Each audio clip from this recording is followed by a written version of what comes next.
Welcome to my channel. My name is Lena, and I live in Manchester, England. When I was just 21 years old, I got married. It was a love marriage. My husband's name was Jasper Mitchell. He was a calm and kind man. He never raised his voice and always seemed polite. But his mother, Mrs. Margaret Mitchell, didn't like me. From the very first day, she made it clear that I was not welcome in her home. I tried everything to make her happy. I was a very simple girl. I didn't expect much. I cleaned the house, cooked fresh meals, and respected everyone. I greeted her every morning with a smile and touched her feet as a sign of respect. I loved her like my own mother. But in return, I never received a smile, not even once.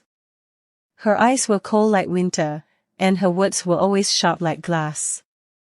I had a soft and caring heart, but her home felt hard, like a place with no love. After 1 year of marriage, I got pregnant. I was overjoyed. My heart danced with happiness. I began to imagine my future with my child. I thought about his first words, his tiny fingers, his soft smile. Every night, I would place my hand on my belly and talk to my baby. But in the 7th month, something went terribly wrong. One morning, I felt a sudden, sharp pain in my stomach. I cried out in fear and pain. I screamed. My husband rushed me to the hospital. My hands were on my belly, and I prayed to God, "Please save my baby. Please." After a while, the doctor came out. His face looked serious. He sat beside me and said the words that broke my soul. "I am very sorry. Your baby did not survive." At that moment, time stopped for me. I couldn't move. I couldn't breathe. I couldn't even cry. My baby, my world, was gone before I ever got to hold him. It felt like someone had taken away a part of me, and I would never get it back.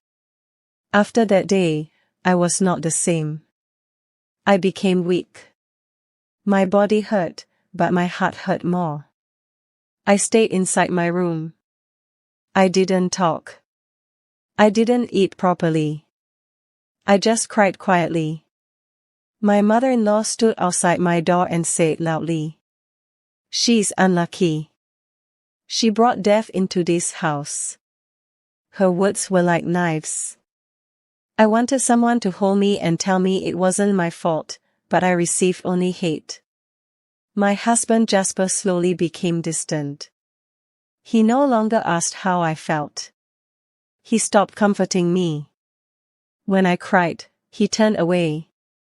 I was falling apart, and he didn't even notice. One day, he came into the room and said coldly, "Maybe you're just not meant to be a mother." That night, I cried like never before. I held my pillow and asked God, "Why me?" My heart shattered into 1,000 pieces. Months passed. I went to doctors. I took every medicine. I followed every piece of advice. I prayed every single night. But still, I couldn't get pregnant again. Then one evening during dinner, my mother-in-law shouted in front of the whole family, "She will never give us a child. She is useless." Her words hit me like a rock. I felt so small, like I didn't matter at all. I stood up and ran to my room. I locked the door, fell on the bed, and screamed into the pillow. I cried and cried until my body was shaking. I felt empty. I felt like I wasn't a real woman. I felt invisible in that house. No one came to check on me. Not even Jasper. I was all alone with my pain. And then, something worse happened, something that destroyed my life completely. One day, my mother-in-law told Jasper, "She's meeting someone else." That's why she doesn't want a baby. It was a complete lie. But Jasper believed her. He looked at me with cold, hateful eyes and said, "I want a divorce. Leave this house tonight." I was frozen.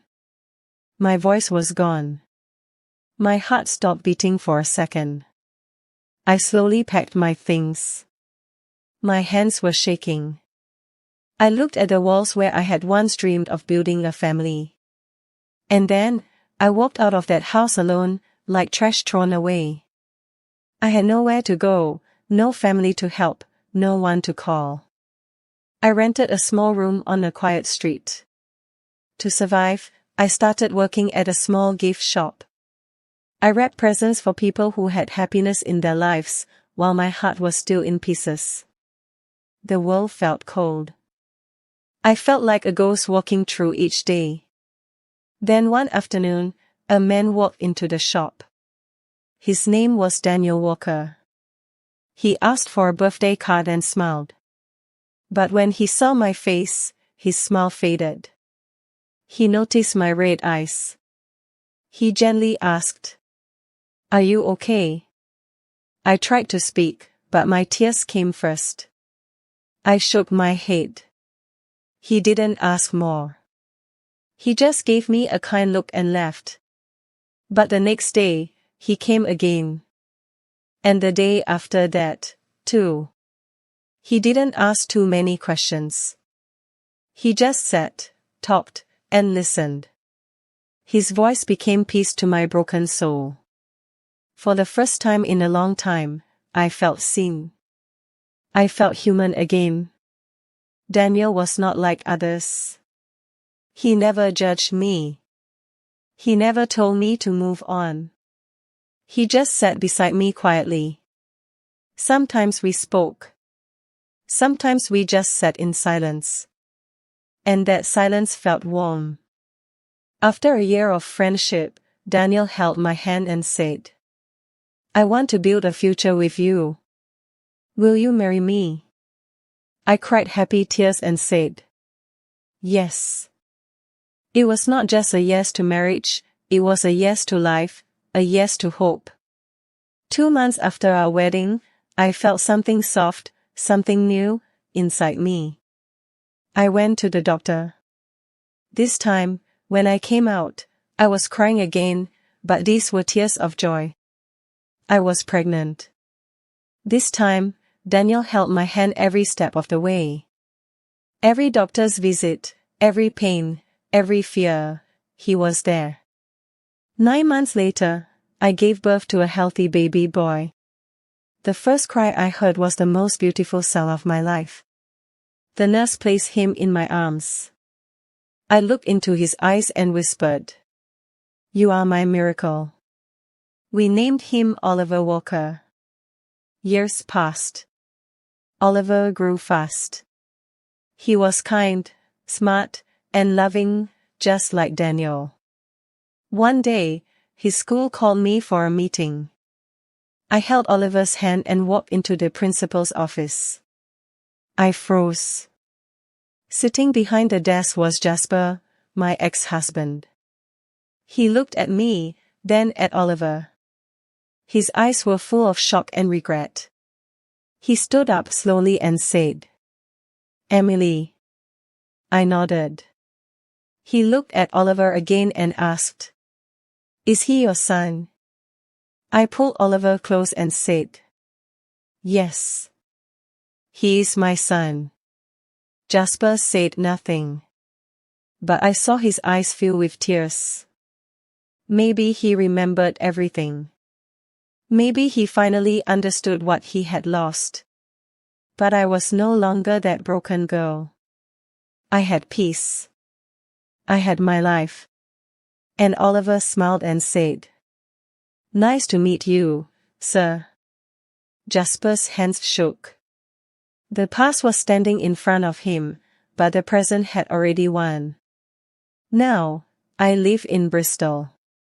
I run a small center for women who feel broken, just like I once did. Women who have lost babies. Women who are called barren. Women who are blamed and judged. I sit with them. I listen to them.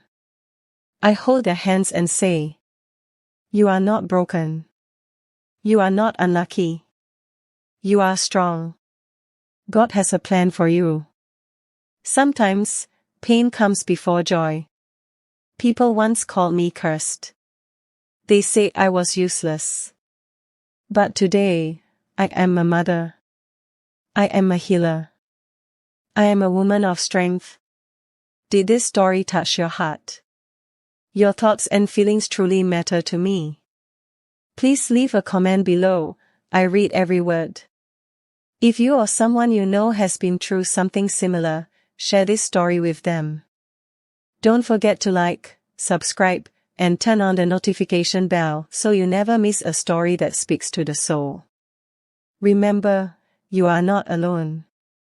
Sometimes, pain is just the beginning of a beautiful new chapter.